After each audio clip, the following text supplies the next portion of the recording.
Et bonjour YouTube, c'est Portino, bienvenue pour cette nouvelle tier list des scénarios du SDA JCE. On s'était laissé la fois passée sur le cycle 6 avec le chasse-rêve et on va s'attaquer aujourd'hui au cycle 7 qui s'appelle les Hard Dream si je dis pas de bêtises. Euh, qui n'est pas disponible en édition révisée, mais sur lequel vous pouvez retrouver un let's play que j'avais fait avec des decks thématiques sur la chaîne. Donc si ça vous intéresse de le voir en action, n'hésitez pas à aller regarder. Donc le cycle 7, c'est un cycle qui se passe comme son nom l'indique en Arad et qui contrairement aux 4 cycles précédents n'a pas de mécanique particulière. On avait le cycle 3 avec les quêtes en bataille et en siège. On avait le cycle 4 avec la mécanique de temps. On avait le cycle 5 avec la profusion de quêtes annexes et le cycle 6 avec toutes les mécaniques de navigation et d'abordage. Ici, il n'y a rien de spécial. On revient mécaniquement sur quelque chose de plus traditionnel et de plus basique, on va dire, et on va voir si ça se traduit par de bons scénarios. Avec le premier scénario de la boîte de luxe, qui s'appelle Fuite d'Umbar. Alors dans ce cycle-là, en fait, dans ce scénario-là, pardon, on a deux étapes de quête qui fonctionnent exactement de la même façon. Donc, dès la première étape de quête, on va se retrouver engagé avec un ennemi d'entrée de jeu et il faut mettre 15 marqueurs sur l'étape pour passer. En plus de quoi, on ne peut plus être engagé avec aucun ennemi euh, pour pouvoir considérer que l'étape est validée. Donc en fait, il faut qu'il y ait 15 marqueurs et en plus de ça, il faut qu'on ait plus d'ennemis engagés. Pour mettre la pression d'entrée de jeu, on a un objectif qui va rester toute la partie, qui s'appelle Emparez-vous d'eux, et qui, vous le voyez, nous met une petite condition de défaite à la fin du tour. Si la quête principale a été en jeu tout le tour et qu'il n'y a pas de marqueur de progression dessus, les joueurs ont perdu la partie. Donc ça c'est super, parce que d'entrée, en fait, vous avez un ennemi engagé, celui-là, qui va vous taper. Mais d'un autre côté, vous pouvez pas vous dire je laisse complètement tomber la quête pour gérer mon ennemi au tour 1, parce que si vous n'avez pas mis de marqueur de progression sur la quête à la fin du tour, vous avez purement et simplement perdu la partie. Donc là, voilà, on vous dit bienvenue dans le cycle 7, il va falloir assurer dès le premier tour, vous pouvez perdre immédiatement la partie. Et alors à côté de ça, vous allez retrouver des ennemis emblématiques du cycle qui ont des effets qui vont vous demander de retirer des marqueurs de progression de la quête. Donc, vous avez celui-ci par exemple qui vous dit que quand il attaque, si vous ne retirez pas de marqueur, en fait au lieu d'attaquer à 2, il attaque à 4. Vous avez celui-ci qui vous dit que quand il vous engage, soit vous retirez 2 marqueurs de progression de la quête principale, soit il fait une attaque immédiatement. Et vous avez celui-là qui vous dit que quand il vous engage, soit vous retirez 2 marqueurs, soit vous défaussez un allié que vous contrôlez. Et donc vous avez cette idée que il faut qu'il y ait les 15 marqueurs, sachant que vous n'avez pas le droit de mettre plus de 15 marqueurs, hein, donc vous ne pouvez pas en accumuler 20 ou 25 par exemple pour les dépenser sur les ennemis. Vous devez vous arrêter à 15 marqueurs, mais à côté de ça, vous avez régulièrement des ennemis qui vont vous engager et vous demander de retirer des marqueurs, sans quoi vous avez des effets négatifs. Donc en fait, à un moment, il va falloir accepter les effets négatifs pour passer. C'est d'autant plus vrai en multi que ce sera quasiment impossible de passer un tour sans qu'il y ait d'ennemis qui entrent en jeu. Et évidemment, au-delà du fait que vous avez des ennemis qui vont rentrer tout seuls, vous avez d'autres cartes qui vont faire entrer les ennemis. Vous avez cette quête annexe qui va booster un ennemi et aller le chercher. Vous avez cette traîtrise qui vous dit que vous devez aller chercher un ennemi. Euh, je sais plus si celle-là, non, celle-là ne vous fait pas aller chercher des ennemis. Par contre, vous voyez que soit vous prenez des dégâts, soit vous retirez des marqueurs de progression de la quête avec celle-là. Euh, je sais plus laquelle, mais il y en a une. Il y en a une qui va vous faire chercher des ennemis. Je pense que c'est celle-ci, voilà, le domaine Aradrim. Donc en fait, on va régulièrement vous faire aller chercher des ennemis. Les ennemis veulent vous faire retirer des marqueurs, mais à un moment, vous ne pouvez plus retirer de marqueurs et il faut quand même tuer les ennemis pour pouvoir avancer. Et alors la deuxième étape, en fait, est une répétition de la première. C'est strictement pareil, sauf que l'ennemi qui va vous engager, il n'est pas prédéfini, c'est au hasard. Vous allez défausser jusqu'à tomber sur un ennemi. Et après, il faut de nouveau mettre les 15 marqueurs et ne plus avoir aucun ennemi engagé au combat pour gagner la partie. Donc c'est deux étapes strictement les mêmes.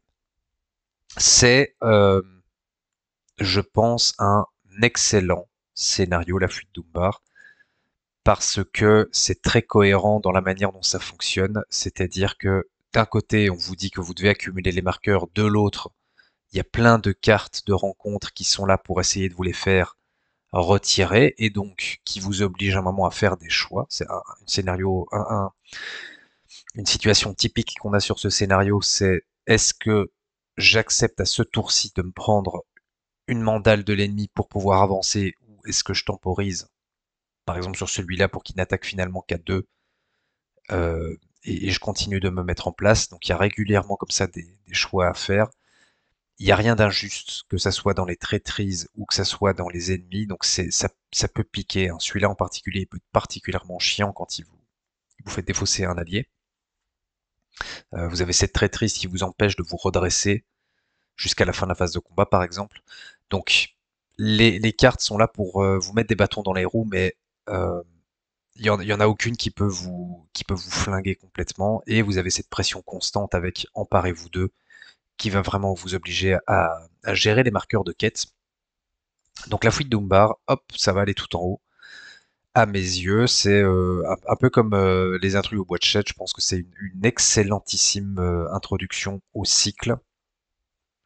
C'est pas forcément extrêmement difficile, mais dans une mécanique extrêmement simple, ça fonctionne vraiment très bien. Donc je pense qu'on est sur du top scénario. Et du coup, on arrive sur le second scénario de la boîte qui s'appelle la traversée du désert. Alors, la traversée du désert, c'est un scénario qui a une mécanique autour de la notion de température. Donc, vous allez avoir un compteur de température pendant la partie qui va commencer à 10. Et puis, tous les tours, vous voyez ici sur la carte de quête que la température va monter de 4. Si elle arrive à 60 à la fin, les joueurs ont perdu la partie. Et évidemment, au-delà des 4 de la quête, il y a d'autres cartes qui vont vous faire monter la température. Celle-ci, par exemple, une fois révélée, augmenter de 4 la température, et ça a renfort. Et je pense que vous vous en doutez, au-delà du fait que à 60 vous avez perdu, il y a des cartes qui vont interagir avec la température elle-même. Par exemple ici, chaque joueur répartit X points de dégâts entre des personnages qu'il contrôle, X étant le chiffre de dizaine de la température. Donc quand vous arrivez à 40 de température, là c'est 4 dégâts à répartir entre vos personnages. Et en fait, voilà, c'est à peu près tout ce qui se passe, c'est-à-dire qu'il faut quêter, et il y a ce compteur de température qui monte, qui monte, qui monte. Alors si vous faites les comptes, ça part à 10, on a perdu à 60, donc techniquement vous avez maximum 13 tours, parce qu'il n'y a rien pour faire baisser la température, je pense, de mémoire. Donc vous avez 13 tours pour terminer maximum, puisqu'évidemment il y a d'autres cartes qui vont faire monter la température. Mais il n'y a rien de spécial qui se passe, il faut juste mettre les marqueurs. À l'étape 2, vous voyez que vous montez la température à chaque tour, mais vous commencez à vous répartir des dégâts, ce qui n'était pas le cas à l'étape 1. Puis à l'étape 3, ça fait monter la menace dans la zone de cheminement. Plus il y a de température, plus il y a de menace dans la zone de cheminement. Alors le truc qui est très sympa, je trouve, sur ce scénario, ce sont les ennemis. On a des ennemis un petit peu atypiques, puisque ce sont toutes des créatures du désert. On a le scorpion qui vous empêche de redresser le défenseur s'il prend des dégâts jusqu'à la fin du tour. Vous avez la vipère contre laquelle vous n'avez pas le droit de défendre. Euh, vous avez le charognard qui va vous faire défausser un personnage blessé quand il vous engage, sachant que si vous faites le compte, en fait, il va régulièrement y avoir des effets pour vous mettre des dégâts en fonction de la température. Et puis vous avez le grand ver, un petit peu à la dune, qui va devenir de plus en plus méchant à mesure que la température augmente. Donc vraiment le scénario, thématiquement, je le trouve vraiment très sympa. Maintenant, d'un point de vue mécanique, comme je vous ai dit, il y a rien qui sort particulièrement du lot. Il est pas particulièrement, enfin, il est relativement facile. Et voilà, il n'y a pas de soubresaut dans le scénario. Ça aurait été sympa d'avoir, je sais pas, par exemple à l'étape 3, vous allez chercher un grand verre, mais c'est pas, il y a rien qui vous oblige, comment dire. Enfin, vous devez tuer les grands vers pour gagner, hein, mais a priori là vous avez un ennemi qui tape à 4, maximum à 5 en fin de partie. On a déjà vu plus impressionnant que ça, on va dire. Donc c'est un scénario que je considère moyen. Je vais le mettre en B. Il n'a pas de défaut, il n'a pas de qualité particulière non plus, donc voilà, c'est dans la moyenne, je dirais. Alors, puisqu'on parle de moyenne, on doit revenir sur le souffle du Mordor, qui a une particularité, c'est que dès la mise en place, vous perdez tous vos héros. Voilà. Hop, pas de héros, c'est sympa, bon, on s'amuse bien. On avait dans la boîte de base l'évasion de Dol Guldur qui nous faisait perdre un héros. On avait eu dans le cycle 5, où est-ce qu'il est? La fuite du Mont Gram qui nous faisait perdre 2 héros. Et donc maintenant on perd 3 héros avec le souffle du Mordor, pourquoi pas. Et en fait, comme vous perdez vos 3 héros, vous allez choisir un des 4 personnages Arad ici, qui sont des héros et des alliés par ailleurs disponibles. Hein. Donc Kaliel, Firial, Yazan et Joubaïr. Et puis les 3 héros que vous avez perdus, vous allez les récupérer au fur et à mesure. Donc à la fin de l'étape 1, dès que vous mettez des marqueurs, vous récupérez un héros au choix. Quand vous passez l'étape 2, vous récupérez un deuxième héros. Quand vous passez l'étape 3, vous récupérez un troisième héros, sachant que là, il faudra vaincre un ennemi qui protège le troisième héros. Et puis à la quatrième étape, il y a le chef Uruk qui débarque. Le voici. Qui, comment dire, va d'autant plus difficile à tuer que vous avez beaucoup d'orques engagés avec vous. Voilà. Et je trouve que le scénario, il est un petit peu raté. Parce que, ok, on vous fait perdre vos 3 héros d'entrée de jeu, euh, mais ça n'a pas beaucoup d'intérêt en termes de gameplay, je trouve. À part, voilà, vous faire perdre vos héros, mais il se passe rien autour, quoi. Je veux dire, vous mettez des marqueurs, vous en récupérez un, vous passez une deuxième étape de quête, vous en récupérez un deuxième, vous passez la troisième étape, vous récupérez votre troisième héros, mais on a un peu envie de se demander tout ça pourquoi, en fait. Je comprends pas très bien où ils veulent en venir. Et là où ça me gêne un petit peu, c'est que, euh, ben, perdre ses héros, il y a quand même rien de plus pénible dans un jeu de deck building. Vous faites votre deck autour de vos héros. Là, en fait, on vous dit vous n'avez pas le droit de jouer autour des capacités de vos héros. Vous allez pouvoir en récupérer un relativement rapidement et vous allez pouvoir faire des trucs avec, mais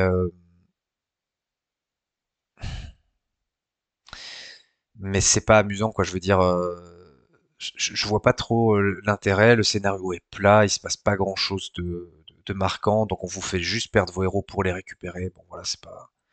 Il n'y a pas de carte complètement déséquilibrée, mais c'est juste le scénario qui a un postulat qui, d'un point de vue ludique, est pas vraiment est un petit peu à côté de la plaque, je pense. Euh, et voilà, si ça se justifiait par d'autres mécaniques de scénario, comme sur Dol Guldur, pourquoi pas, mais ici, il n'y a vraiment pas de justification. Donc, c'est juste un scénario qui est pas amusant. Le souffle du Mordor, ça va aller en C parce que c'est pas particulièrement mauvais comme ceux qu'on a tout en bas, mais c'est juste pas amusant. Alors, les Moumakil, le premier pack aventure du cycle 7, qui a un postulat très simple. On a de côté des Moumak sauvages, on va devoir capturer les Moumak sauvages pour gagner le scénario. Donc pour la première étape, ce qui va se passer, c'est que dès qu'on explore un lieu, on va mélanger un Moumak sauvage dans le deck de rencontre et on pourra passer l'étape quand il y a un Moumak sauvage dans la zone de cheminement, sachant qu'on a un lieu qui est la piste du Moumak qui nous permet d'aller chercher le Moumak directement dans le deck de rencontre, donc ça c'est très bien vu.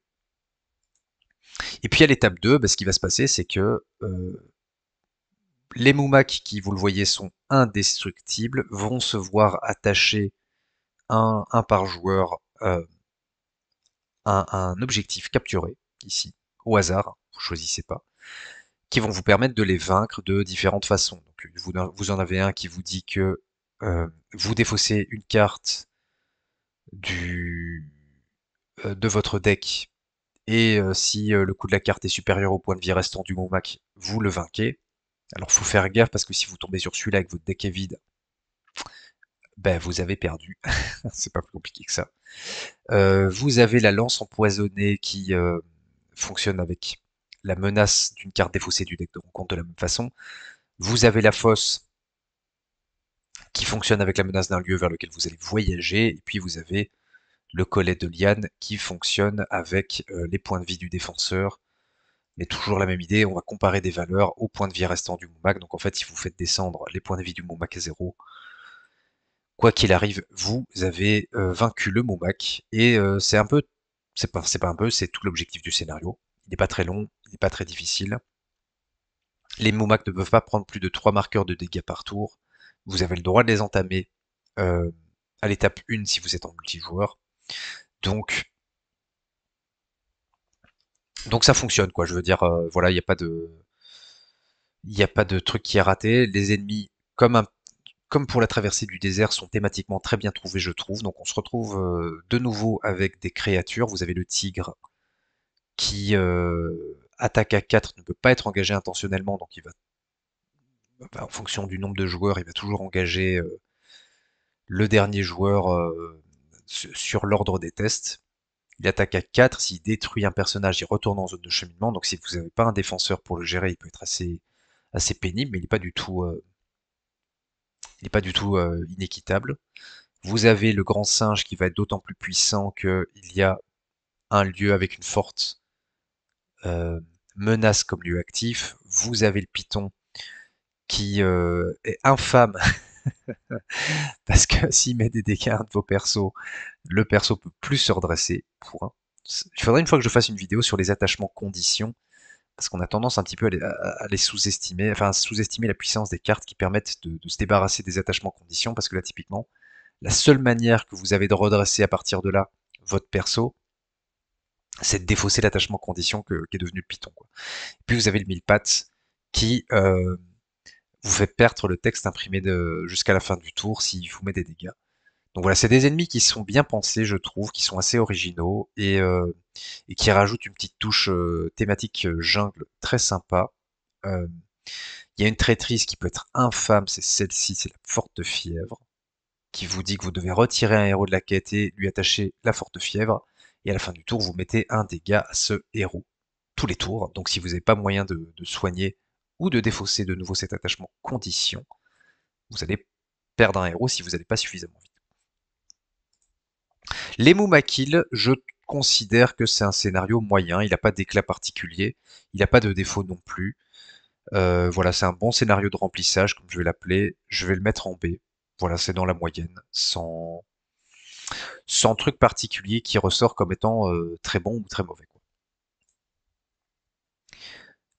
La course en harad. Alors la course en harad, ça fonctionne en fait sur un principe qui est extrêmement proche de ce qu'on avait vu sur le cycle 6 avec la fuite de la tourmente, puisqu'en fait on va avoir notre zone de cheminement et nos étapes de quête, et d'un autre côté on va avoir une deuxième zone qui est plus la zone de la tourmente mais la zone des orques cette fois-ci.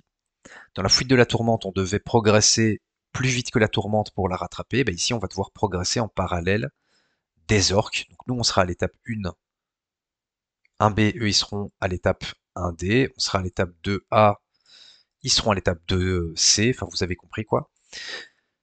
Et l'idée c'est qu'on doit terminer cette fois-ci nos 4 étapes de quête avant que les orques n'aient terminé les leurs. Sachant que si à un moment ils terminent une étape et que nous on n'est pas encore à cette étape-là, donc s'ils terminent par exemple l'étape 3 alors qu'on est encore à l'étape 2, on perd immédiatement la partie. Donc il y a cette idée qu'il faut garder le tempo et progresser au fur et à mesure.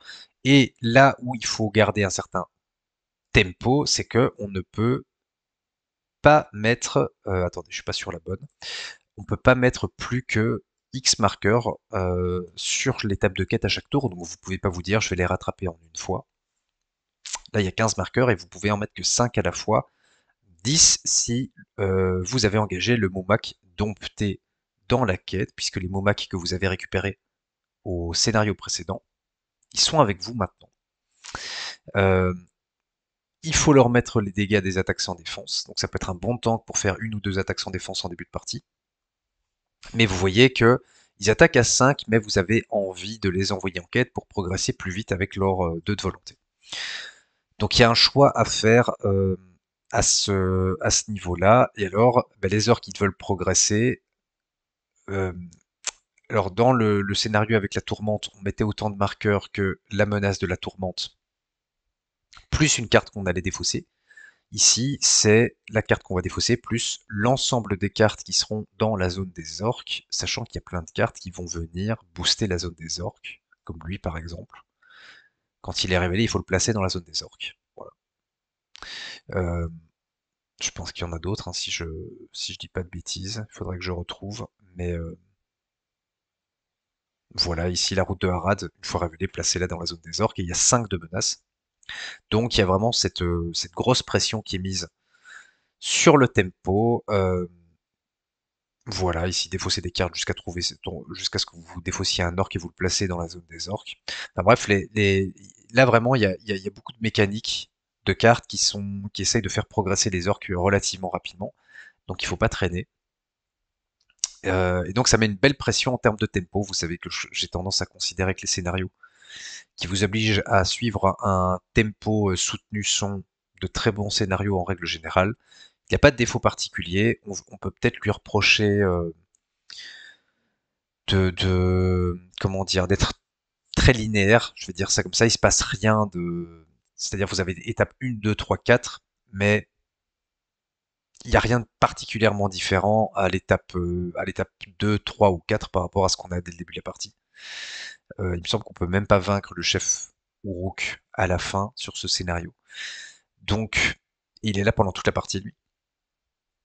Donc il y a une belle pression, mais voilà, ça manque juste un petit peu de renouvellement, c'est-à-dire que le scénario dure, mais toujours de la même façon. C'est ça qui, pour moi, l'empêche d'être dans la catégorie S, mais ça reste un excellent scénario. Donc la course en rade, je vais le mettre en A. C'est réussi, voilà, il manquait juste peut-être un petit twist en cours de route pour que ça soit vraiment mémorable à mes yeux. 6e scénario, sous les sables. Alors, ceux qui ont vu mes parties sur le cycle 7 savent ce que je vais dire. C'est un scénario de merde, mais essayons d'analyser pourquoi c'est un scénario de merde.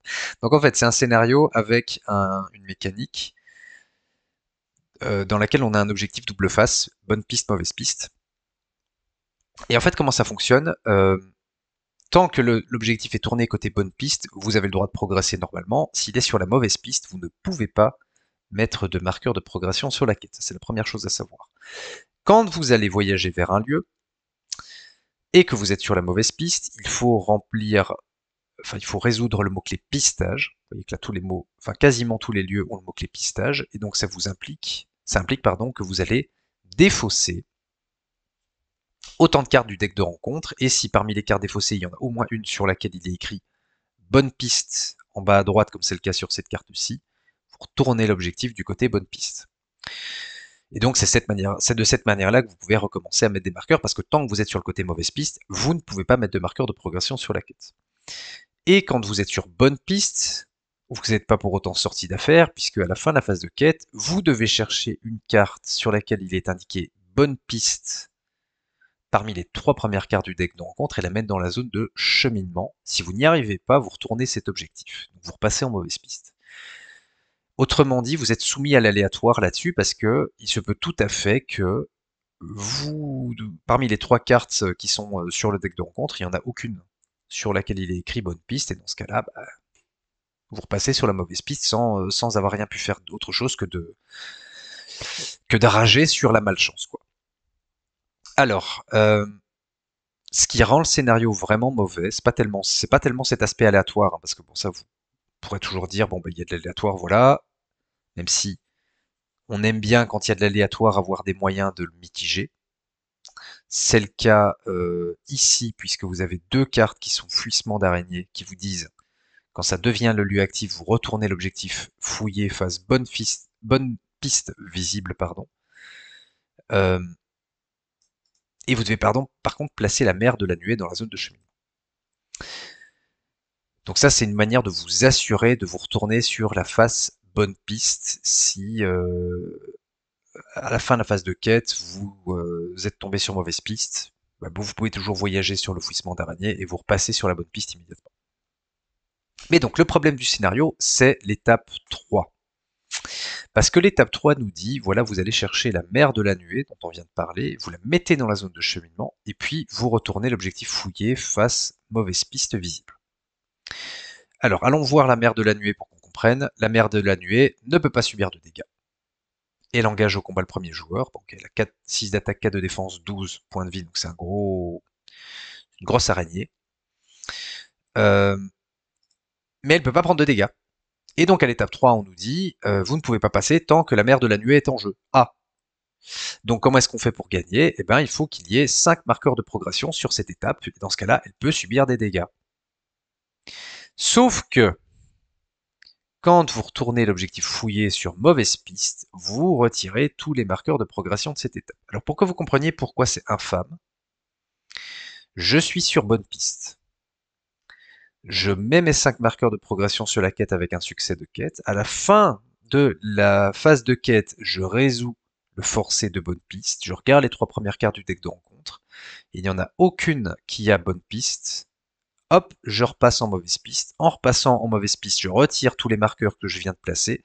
Et en retirant tous les marqueurs que je viens de placer, je ne peux plus taper sur la mer de la nuée. Et alors ce qui est infâme aussi avec la mer de la nuée, c'est qu'à la fin du tour, elle va vous faire chercher un rejeton Aranaïde. Ben, les rejetons Aranaïdes, ils sont là. Et ils ont bonne piste. Donc en fait, elle retire des cartes bonne piste du deck. Donc elle diminue d'autant plus vos chances. Et du coup, ben, cette carte qui était bien pensée, le fouissement d'araignée pour repasser sur bonne piste, eh ben il sert à rien. Puisque vous avez fait votre quête, vous avez mis les 5 marqueurs, vous ne trouvez pas de lieu bonne piste, enfin vous ne retrouvez pas de carte avec bonne piste, hop, vous repassez en mauvaise piste, et donc vous avez retiré tous les marqueurs. Donc aller sur le fouissement d'araignée ne vous sert plus à rien, puisque en repassant sur bonne piste, il n'y aura quand même pas de marqueur, donc vous ne pourrez toujours pas taper sur la mer de la nuée. Voilà. Et donc c'est que de l'aléatoire, c'est ça le problème. C'est que voilà, vous en remettez à la chance, quoi. Et pourtant, des cartes avec bonne piste, il y en a pas mal, hein, parce que si vous regardez le deck de rencontre, ici, quand on fait les comptes, il y a 37 cartes. Sur les 37 cartes, on va un petit peu compter. Il y en a 3 ici, il y en a 5, il y en a 7, il y en a 10, et il y en a 15. Il y en a 15 sur 37 qui ont bonne piste. Donc statistiquement, quand vous regardez sur les 3 premières, il y a quand même des chances que vous retombiez sur une carte avec bonne piste, mais comme on vous en retire au fur et à mesure, c'est pas du tout improbable de ne pas en trouver. Et ça m'est déjà arrivé de rester bloqué sur la mer de la nuée pendant 5, 6, 7 tours d'affilée. Et de pouvoir terminer le scénario, hein, parce que c'est surtout ça qui est frustrant, c'est que à un moment vous êtes en place de manière telle que un ennemi qui tape à 6 à qui il faut qu'il faut attaquer à 16, c'est plus un problème, mais vous êtes juste bloqué à cause d'une mécanique de scénario. Et ça, c'est vraiment mal foutu, sachant qu'en plus de tout ce que je viens de vous dire, ben regardez, vous avez bien évidemment des cartes qui, une fois révélées, vous font repasser sur la mauvaise piste, histoire que si elles sortent à l'étape 3, ben on rallonge la partie, quoi. Voilà. On peut pas retourner l'objectif fouillé sur bonne piste tant qu'elle est en jeu, donc là il va falloir repasser un tour. Donc imaginez qu'elle sorte à l'étape 3, hein, d'accord? On est en mauvaise piste, du coup. Donc là il va falloir qu'on finisse le tour, on peut pas taper l'araignée. Au tour suivant, on va devoir aller sur perdu sous terre, il va falloir se débarrasser de la quête à l'expert du sous-terre qui nous empêche de nous remettre sur la phase bonne piste, pardon. On s'en débarrasse, mais on n'a toujours pas mis de marqueur sur la quête principale, donc on a un deuxième tour de perdu avec l'araignée. Et ensuite, on va pouvoir, au troisième tour, aller vers la quête principale, espérer qu'on ait de la chance avec, la fouille là, et puis potentiellement vaincre l'araignée. Mais en fait, ce truc-là, quand il sort, il vous fait potentiellement perdre 3 tours. Enfin, pas potentiellement, il vous fait perdre pardon, minimum 3 tours. Et vous avez des joyeusetés, quoi. C'est-à-dire ici, vous avez détourné du bon chemin, retourné l'objectif fouillé face mauvaise piste visible, ou alors vous mettez un point de dégâts à chaque personnage en quête. Donc en plus de ça, il y a plus... Tous ces trucs ne seraient pas problématiques si ça ne vous allongeait pas inutilement le scénario à la fin. C'est ça qui est vraiment très mauvais. Et évidemment, pour rajouter à tout ça, vous avez cette carte, le tunnel plongé dans le noir, avec un vrai design, un vrai aveu d'échec. La menace de ce lieu, c'est X. X est le nombre de personnages contrôlés par le premier joueur. Donc là, c'est le moment où les développeurs ont dit on ne sait pas quoi faire pour contrer les decks Swarm, donc on va juste vous mettre des lieux à 15 ou 20 menaces. Voilà, c'est amusant, bien évidemment. Sachant que, vous voyez, peut-être, il y a bonne piste dessus, c'est un lieu, et regardez, si vous êtes sur mauvaise piste, à la fin de la phase de quête, placez une ressource sur cette carte, ensuite, soit vous renvoyez dans la zone de cheminement le premier lieu de la pile de défausse de rencontre, soit vous augmentez de 1 le niveau de menace de chaque joueur pour chaque ressource sur cette quête. Donc quand vous êtes sur mauvaise piste et que vous explorez le lieu à X, soit vous montez votre menace, soit vous devez vous leur taper une fois de plus, quoi. En plus. Donc bon, sous les sables, y a rien qui va, quoi. C'est dommage parce qu'il y avait des trucs qui étaient, il y avait des bonnes idées, hein, notamment le rejeton Aranéide, qui peut swarmer très facilement avec son ombre. Si bonne piste est en jeu, mettez en jeu le rejeton Aranéide, engagé au combat avec vous et attribuez-lui une ombre. Ils peuvent très vite se démultiplier ceux-là. Mais bon voilà, je pense que vous avez compris. Sous les sables, ça fait un petit moment. Hop, ça va en D. Ça fait quand même 4 cycles qu'on n'avait plus de scénario en D. Ben voilà, complètement, complètement raté en termes de design, quoi. Alors, le serpent noir.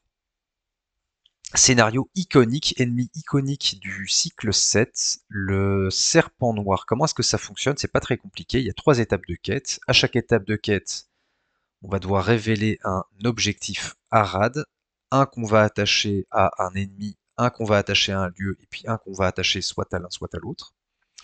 Et pour passer les étapes de quête, il faut qu'on récupère à chaque fois l'objectif qu'on aura mis en jeu. Donc ils arrivent dans un ordre aléatoire, ils peuvent être plus ou moins pénalisants, mais c'est à peu près tout ce qu'il faut faire. Sachant qu'on a le serpent noir qui va être en jeu toute la partie, et qui, comme vous le voyez, va gagner plus X à toutes ses stats. X étant le numéro d'étape de la quête principale, donc à la 3e étape, c'est un 3, 5, 4, 8 en fait. Et à la 3e étape, c'est lui qui protégera le dernier objectif. Il faudra donc le vaincre pour gagner la partie à la fin. Et il a un forcé qui vous dit à la fin de la phase de rencontre, soit vous retirez X marqueur de progression de la quête, soit il effectue une attaque contre le premier joueur, X étant le numéro d'étape de la quête. Donc à la première étape, à tous les tours, il vous attaque à 3, sauf si vous retirez un marqueur de progression. À la 2e étape, il vous attaque à 4, sauf si vous retirez 2 marqueurs de progression. Et à la 3e étape, il vous attaque à 5, en plus de son attaque normale, sauf si vous retirez 3 marqueurs de progression. Donc lui, il va être là pour vous mettre une petite pression constante, même si au départ, il n'attaque entre guillemets qu'à 3, donc il n'est pas très difficile à gérer. Et alors, une fois qu'on a dit ça, ben, on retrouve nos ennemis emblématiques Arad qui vous demandent de retirer des marqueurs de progression. On en a un nouveau ici, qui fonctionne sur la même mécanique. On a des lieux qui sont très bien pensés, je trouve, euh, qui voilà, fonctionnent sur différentes mécaniques, hein. Celui-là qui vous dit que vous ne pouvez pas mettre de marqueur au-delà de la valeur imprimée pardon, de la quête principale. Ça, c'est pour vous empêcher de farmer, pour retirer des marqueurs pour éviter les attaques du serpent noir, par exemple. Vous avez la redoute du serpent qui va vous dire vous retirez des marqueurs quand vous jouez des alliés ou vous les inclinez. Vous avez la tour privée de toi qui vous dit quand vous jouez un événement, vous retirez un marqueur de la quête ou vous en annulez les effets. Enfin, vous avez compris l'idée. On a la même mécanique, plein de choses pour vous faire retirer des marqueurs de progression des étapes de quête, les ennemis et les lieux. Et d'un autre côté, le serpent noir qui fonctionne sur le même principe, donc il y a une pression qui est très sympa, je trouve. Avec la quête annexe, ne les laissez pas s'échapper, qui vient un petit peu faire cerise sur le gâteau avec tout ça. À la fin du tour, défausser tous les marqueurs de progression de la quête principale. Donc vous avez vraiment cette idée que plein de cartes vous obligent à retirer des effets enfin des marqueurs pardon, pour ne pas subir des effets trop négatifs. Et d'un autre côté, plein de cartes qui justement vont essayer de vous empêcher de farmer, enfin d'accumuler les marqueurs sur la quête. Donc c'est très très bien équilibré comme scénario.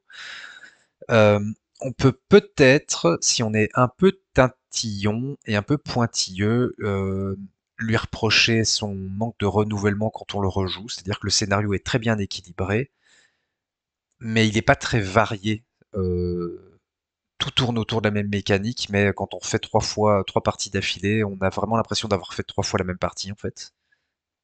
Paradoxalement, hein, parce que les objectifs arrivent dans un ordre aléatoire, mais quand vous le regardez, en dehors du serpent noir et du capitaine Sudron qui est unique, en fait on n'a que 3 ennemis différents.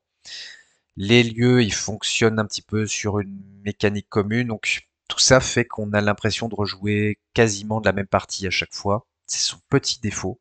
C'est pour ça que le serpent noir, je vais le mettre en A comme étant très bon, mais voilà, il manque un peu de renouvellement et il y a moins de décisions stratégiques que ce qu'on avait sur la fuite d'Umbar, je trouve. Pour ce qui est de retirer les marqueurs, là on est plutôt sur une lutte contre le scénario plutôt que des décisions. Donc c'est ces aspects-là qui l'empêchent d'aller tout en haut à mes yeux. L'avant-dernier scénario s'appelle Les cachots de Sirith Gourat. Alors celui-là, il a une autre mécanique qui est une mécanique de capture, c'est-à-dire que d'entrée de jeu, on va vous capturer un allié de votre deck, et pour progresser, il va falloir récupérer toutes les cartes qu'on vous aura capturées. Donc on vous capture un allié qu'il faudra aller sauver, il y a un objectif allié à ban qu'il va falloir aller sauver aussi, puis vous avez plein de cartes qui vont vous capturer vos alliés. Par exemple lui là, le geôlier, il vous dit quand il vous engage au combat, vous lui attachez un allié que vous contrôlez, donc il est capturé, quoi. Vous avez le garde de la prison, quand il inflige des dégâts à un allié, vous attachez cet allié au garde de la prison, il est capturé. Voilà, la salle de torture. Quand il est révélé, vous allez chercher un allié dans votre deck, il est capturé, etc., etc. Vous avez compris l'idée. Et donc, il va falloir récupérer toutes les cartes capturées, sachant qu'à chaque fois que vous allez le faire, euh, je pense que c'est ici que c'est écrit. Non, c'est pas ici que c'est écrit, c'est sur la quête. Voilà, quand vous sauvez des personnages, vous révélez des cartes de rencontre. Voilà. Donc très simple, hein, vous faites capturer des copains et il faut aller les récupérer et c'est comme ça que vous progressez sur l'étape 1, sur l'étape 2. Ça va être un petit peu différent parce que sur l'étape 2, en fait, les ennemis ne vous engagent pas, donc là, je suppose que thématiquement, vous essayez de vous enfuir en douce. Et si vous arrivez à faire passer, pardon, 2 tours sans vous faire engager, vous pouvez continuer. Donc ça, c'est assez sympa en termes de mécanique parce que faut accepter de laisser les ennemis en zone de cheminement. Et puis l'étape 3, bon, bah, c'est le grand final. Vous allez fighter tous les ennemis que vous n'aurez pas engagés jusque-là, sachant qu'il va y avoir un petit twist qui est que là vous perdez un héros qui va se faire attacher à l'ennemi qui a la plus grosse attaque, si je dis pas de bêtises, en zone de cheminement. Vous voyez que quand on arrive à l'étape 3, tous les ennemis en zone de cheminement font des tests d'engagement avec un coût d'engagement à 0, donc en fait vous vous faites engager par tous les ennemis. Il faut récupérer les héros, ou le héros si vous êtes en solo qui se sera fait capturer. Et évidemment, à l'étape 3, vous avez notre copain l'irréductible Chef Uruk qui sera de retour, donc c'est potentiellement lui qui capturera votre héros. Si c'est lui qui capture votre héros, ça peut être beaucoup plus long, parce qu'il ne peut pas être tapé tant que vous avez d'autres orques engagés. Donc si vous avez 4 orques engagés, le Chef Uruk, il faudra le tuer en dernier, quoi. C'est un scénario qui, du fait de ses mécaniques, marche beaucoup moins bien en multi qu'en solo. C'est-à-dire que comme chaque fois que vous capturez une carte, il faut en révéler une autre, ben vous avez potentiellement un espèce de cycle là qui peut se mettre en place, c'est-à-dire que vous sauvez des cartes, en sauvant les cartes, vous révélez des cartes du deck de rencontre qui vous capturent d'autres cartes et ça peut un petit peu s'allonger, ce qui est beaucoup moins le cas en solo. En solo, il est vraiment très très bon. Ça fonctionne vraiment bien, mais je déconseille de le jouer à plus de 2 joueurs parce que là, il perd de sa, il perd de son sel parce que là, vous avez vraiment l'impression de tourner en boucle. Mais ça marche très bien en solo par contre. Euh, donc, ce qui l'empêche de tutoyer l'excellence pour moi, c'est ce problème de mécanique sur les tables multijoueurs, et deux, un autre petit point de design qu'on peut difficilement reprocher aux designers, parce que les contrats n'existaient pas à l'époque, c'est que c'est un scénario qui est littéralement injouable, avec des contrats 3 chasseurs et vagabonderie.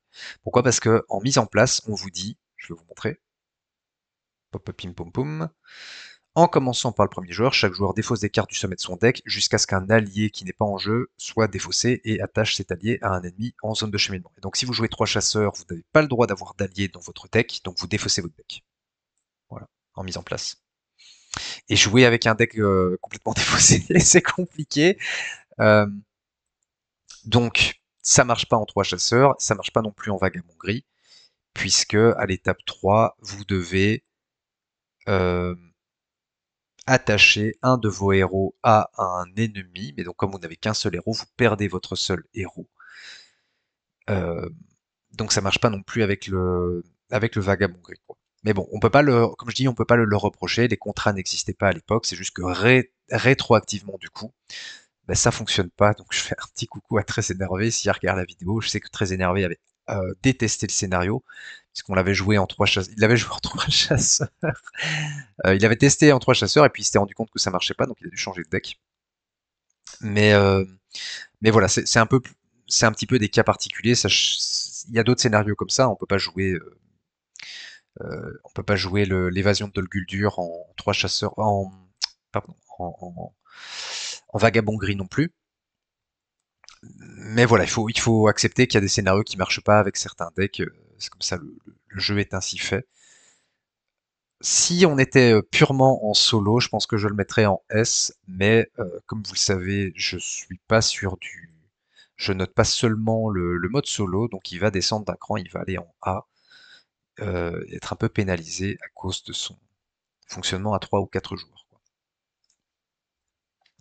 Et on termine sur le dernier scénario qui s'appelle les Guets du Poros. Alors, les Guets du Poros. Euh, l'idée de départ est sympa, la réalisation l'est moins. C'est malheureusement ce que je dis souvent quand il y a un mauvais scénario. Euh, L'idée c'est, on va retrouver notre copain, où est-ce qu'il est, le serpent noir, d'entrée de jeu, sauf que ici, on va passer l'étape 1 immédiatement après la phase d'organisation, donc on est directement à l'étape 2. Donc lui, il commence en étant un petit peu plus vénère. Il attaque à 4 au lieu de 3, il faut retirer 2 marqueurs pour prévenir ses attaques, au lieu de retirer un seul marqueur. Ça c'est une première chose, mais deuxième chose qui va mettre la pression d'entrée, regardez, vous commencez la partie avec ce texte, les alliés entrent en jeu inclinés. Donc vous avez un ennemi qui tape à 4 au tour 1, il faut mettre 2 marqueurs de progression sur la quête au minimum pour éviter son attaque, mais tous les alliés que vous avez fait entrer en jeu sont entrés inclinés. Donc il faut être capable de mettre au moins 2 marqueurs sur la quête, sans alliés. Donc ça peut piquer. Selon les decks, ça peut très mal se passer, quoi. Donc soit vous êtes capable d'avoir des héros qui vous mettent au moins 2 marqueurs d'entrée, soit vous avez un héros qui est capable de tanker tour 1 une attaque à 4, et des héros comme ça, il n'y en a pas 36 dans le jeu. Alors, une fois qu'on a dit ça, ce qui se passe, c'est que vous avez 2 étapes 2 différentes. Vous devez en révéler une au hasard, et selon celle que vous révélez, vous allez mélanger un deck à part dans le deck de rencontre. Donc il y a un deck désert et il y a un deck montagneux. Donc vous avez les cartes désertiques qui sont là, vous avez les cartes montagneuses qui sont là, et donc ça va sortir sur l'un ou sur l'autre.